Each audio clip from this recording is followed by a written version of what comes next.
Blue, but his first place Reds were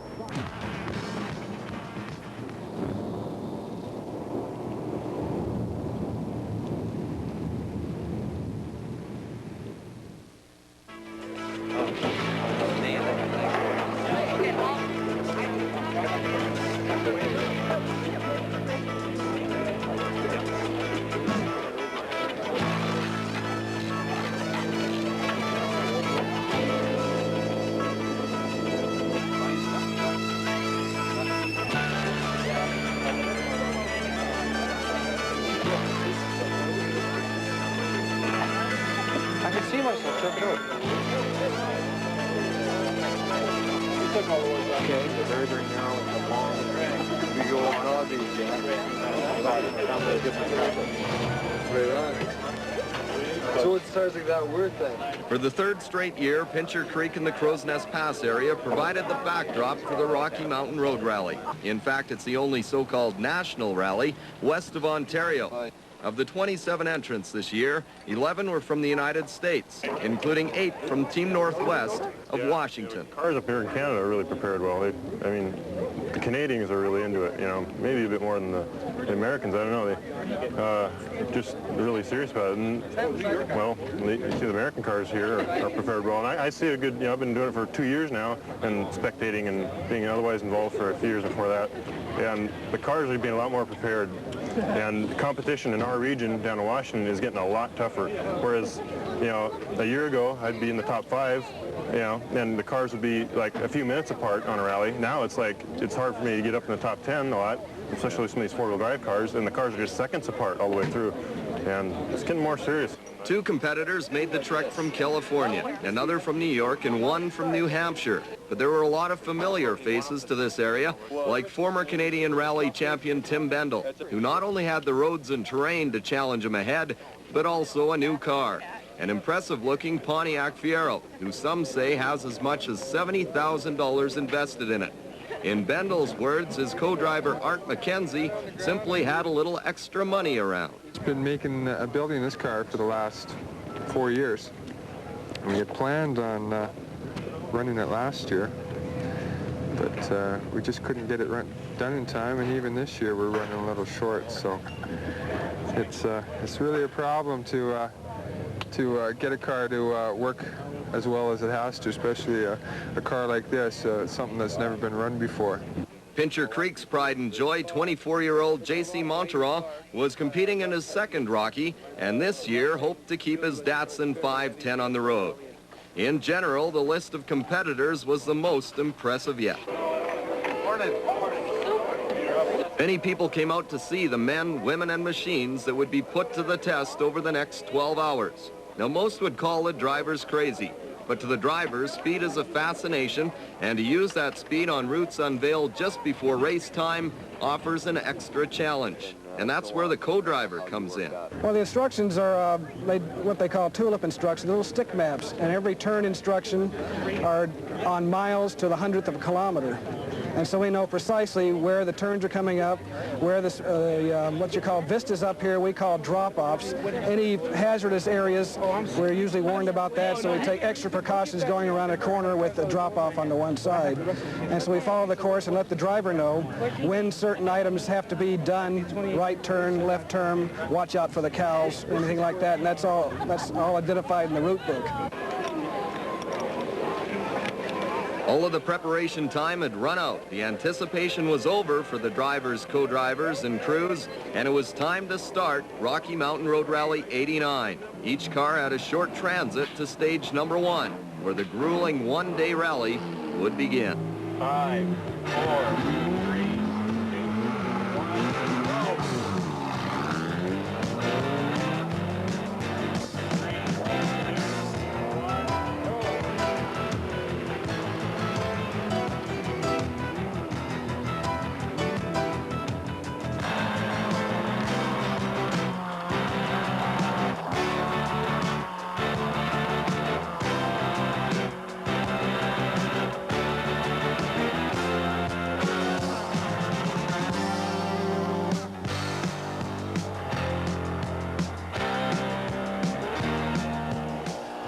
Rally driving may never reach the popularity of that in Europe, where tens of thousands of fans take in the events. But the Rocky Mountain Road Rally is building a solid following, and there's no finer point for them to take in the action than the Blairmore Ski Hill.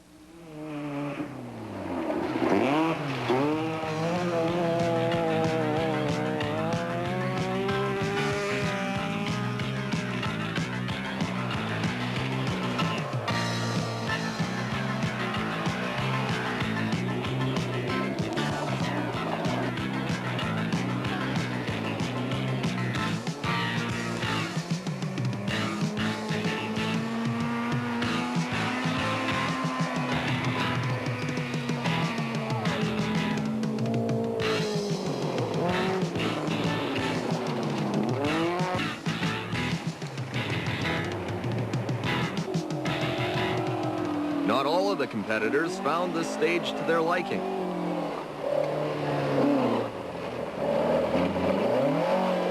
In fact, it offered the challenges a road rally should through the course of a day. On the way up, you have to be extremely careful on how you shift. You got to have all the right shifts, all, you know, in the proper place. It's easier to take the corners going up because obviously, you know, you can slow down twice as fast. And going down, you just have to enter with the right speed and come out with the right speed and make sure that you don't get out of shape, you know. Just pick the right lines. The car is excellent uphill and twisty roads like the ski hill. You can get the back end out in a big rush, so to get around the really tight corners under power. Probably would have seen us going up the hill we were doing that, up the ski hill. So downhill it's a little bit tougher because you have to be under power in the corners and you're going a little bit quicker going downhill. That's hard.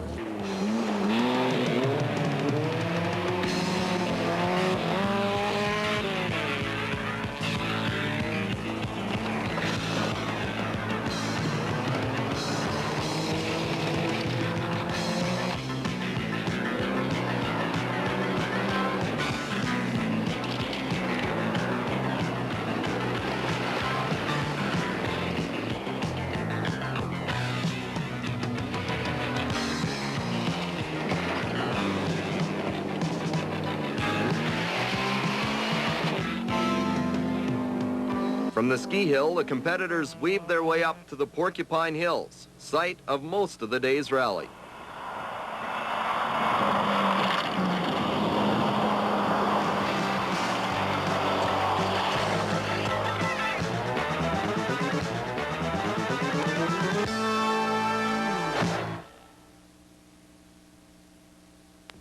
I'm a rancher in these parts, and I'm also a member of the Pincher Creek Co-op.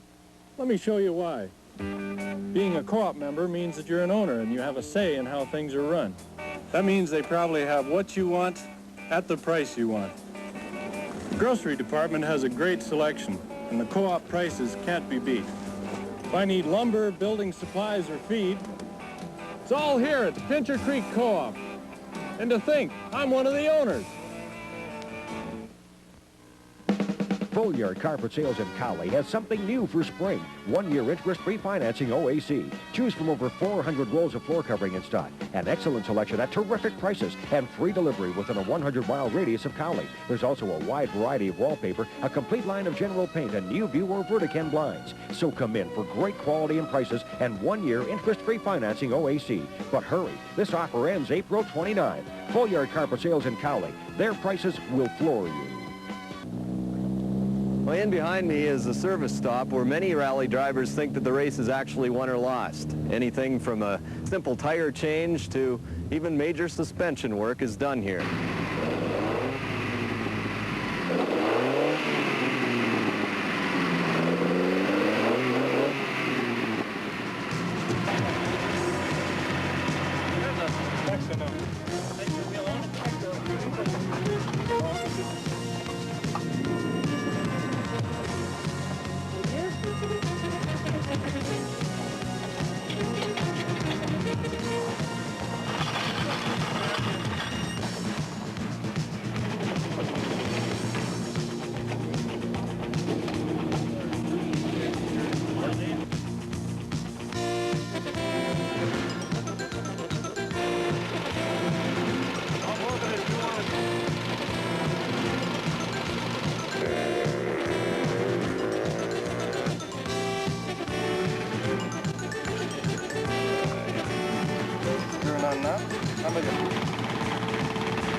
Marginal little setback here, no big deal. We seem to have over-revved the engine a little bit and bent a couple spark plugs. Nothing that we did, nothing that's permanent, just a matter of just fixing it up here. But we were lacking power going up the ski hill, and back down, it didn't really matter that much in this last stage. So I think we have her addressed. I think we're okay. We're changing tires, going to snow tires, and hopefully it's the right decision. Tires are always a big part of rallying. That's the only thing that's really holding you on the road, in essence. So tire choice is very important. And I think we do have only 2 types of tires, but I think when we change the tires at the right time, they're going to work for us. I'm really pleased. We're just having a great run. We haven't had any problems, or everything's just been really smooth. The cars just run flawlessly all day. Not only did the check stop provide a working area, it also gave the drivers time to anticipate what type of challenges were ahead in the Porcupine Hills. Each driver had his own theory, but they all pointed towards one thing in particular. Quite a few ice patches into the tree area wherever the sun doesn't get it, so somebody's going to have to, we're going to have to think ahead of time before we go into a corner. If there's going to be any shade, ice and snow is going to be expected there. We expect lots of snow, and we're going to have to be really disciplined, stay in the ruts, or one little twitch of the car and you'll be off in the boonies. There will be no getting back on the road. For acidic banking, it's going to be a little slushier and muddier and not that icy, so we're keeping our gravel and our more open-treaded tires on and saving our ice and snow tires for later in case our guess is wrong. As you can see, what the drivers had anticipated was correct. It was wet and it was wild, and at a glance in some spots looked more like the recent Calgary Winter Rally than the Rocky. Me from California, we don't get a chance to drive in snow very often, so the first bunch of snow we ran through, it was slipperier than I thought. But other than that, that's been the major thing, is the snow, getting used to driving in that. And so this year's Rocky, thanks to the slippery conditions, did what rallies are set out to do, and that's challenge the competitors' skills to the utmost limit.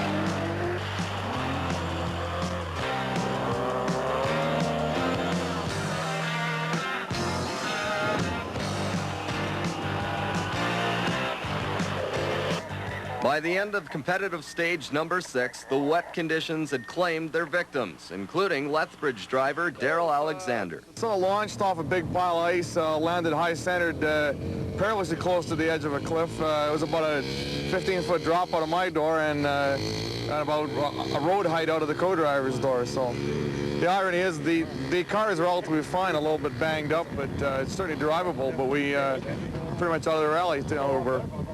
Everybody else went by us, so we're out. Yeah, so it's unfortunate. But it wasn't just the conditions taking their toll. A few competitors came to a rolling stop, and even with the hard work and determination on the crew's part to get back into the race, failed, bringing to an end a shorter than anticipated day. A high risk every crew faces, but that fact really doesn't take away any of the disappointment the crew members feel. The Rocky Mountain Road Rally featured all types of cars and all types of engines, everything from a 250 horsepower rear drive to production class cars like Tim O'Neill's Volkswagen GTI, a vehicle you could pick up at your corner lot with the exception of a few suspension modifications and added safety equipment. The question here is, how can such a car be competitive? Well, it's a combination. There's a lot of good cars that don't go fast, and there's a lot of good drivers that don't go fast with bad cars, but it's a combination of plenty of experience with a good car. I've been running the production class Volkswagen in the top 5. I even won a national event in the U.S. It's pretty impressive, but the main thing is that the cars are stock, so therefore they have less chances of things breaking. So the cars are more consistent. And in this business, consistency is still the most important. I mean, you got to have speed, but if you're there every time, then people drop out or people have problems. That's how I move up so well. The North American landscape offers a great variety of terrain coast to coast, which helps national rally organizers challenge every aspect of driving. Whereas one particular vehicle may have an advantage in one rally, may be at a disadvantage at another. The job of the crews, co-drivers, and drivers is somewhat of a guessing game.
Trent's Shell Fuels on Highway number 6 in Pincher Creek carry a full line of lubricants for farm, industrial, and automotive uses. They also carry Shell aviation products like oils, greases, and fuels. Trent's Shell offers dependable bulk fuel deliveries, and they have a 24-hour key lock service for clear diesel and unleaded gasoline. Come on in and let Blaine Shrimp help you with your fuel and lubricant needs. For quality Shell products and friendly service, drop into Shrimp Shell Fuels on Highway number 6 in Pincher Creek. Words to change the way you buy tires. Generals, huh? That's right. You're sure they're right for my car? Listen, General makes some of the best speed-rated radial performance tires in the business. Look, drive the set for 30 days. And if you're not happy, I'll buy them back. 30 days, huh? Yep. Well, just try them. Drive General Tires XP2000 Performance Radials and take the 30-day challenge. See your participating dealer for details. It was now early evening, about 8 hours into the driving day. 11 of the 14 competitive stages were complete, and this was the final check stop before heading onto the final stages. The drivers and co-drivers could smell the finish line, and each of the crews were determined to get them there. The competitors then headed on the road for the final challenges with a game plan set for the last routes of the day. The leader at this point was Jeff Zwart of California in his Mazda 323 four-wheel drive. He had about a minute-and-a-half lead, which is considered to be a comfortable distance. But drivers learn to take nothing for granted, and so he was prepared to push it to the limit all the way. I'm just going to do what it takes to win, I hope. So I hope it doesn't take too much because we're pretty close to the limit now. In second spot was Tim O'Neill of New Hampshire, who continued to prove horsepower isn't everything in his Volkswagen GTI. In fact, at points during the Rocky, he found the smaller car had certain advantages. The nice thing about a lightweight car is that you can maintain the speed through the turn, and that's, see, I have no power coming out of the turn, so I have to try to maintain the speed in the turn. And, you know, that takes a little bit more experience because you take a little bit bigger chances, you know. When you go into the turn, you set it up, and you just got to do it perfect. You know, if you make any bit of a mistake, you're liable to go off. So the lighter car makes a difference.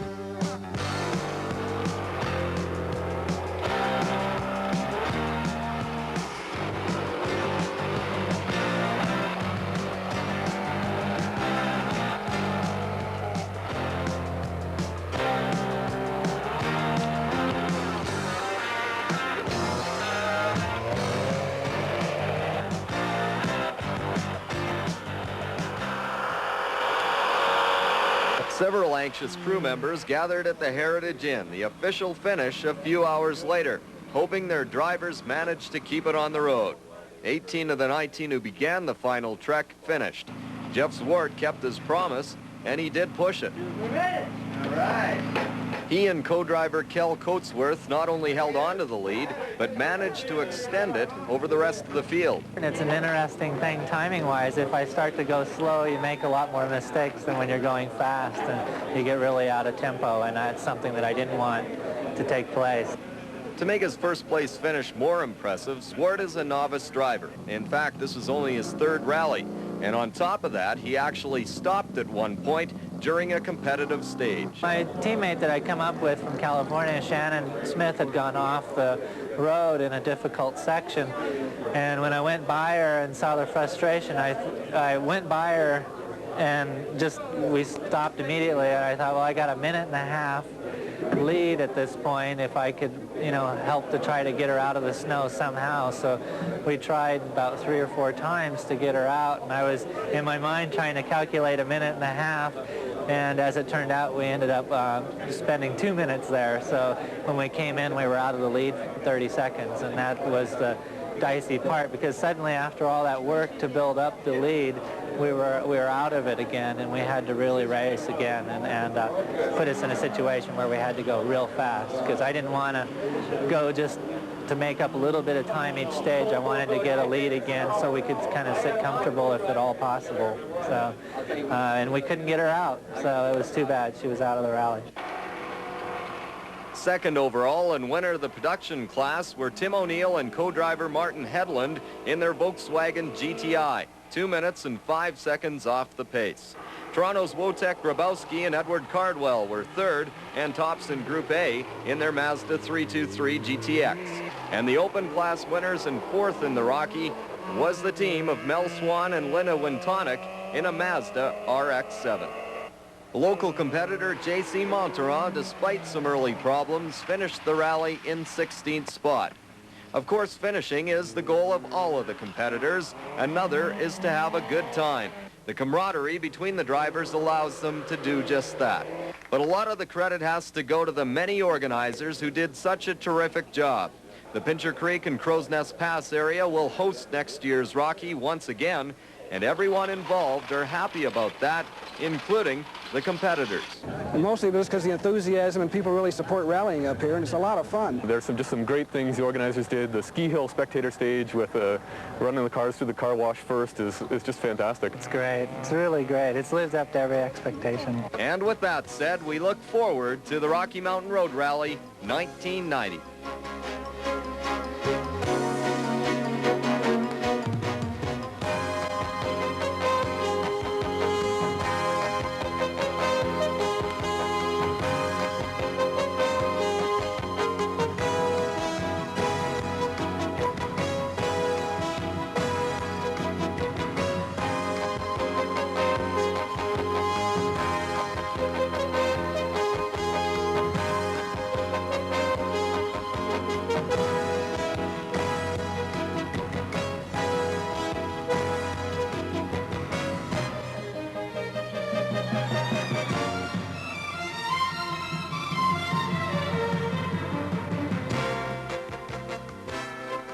Thundering Through the Hills is brought to you by General Tire, Pincher Creek Co-op, Full Yard Carpets, and by Shell Canada, Pincher Creek.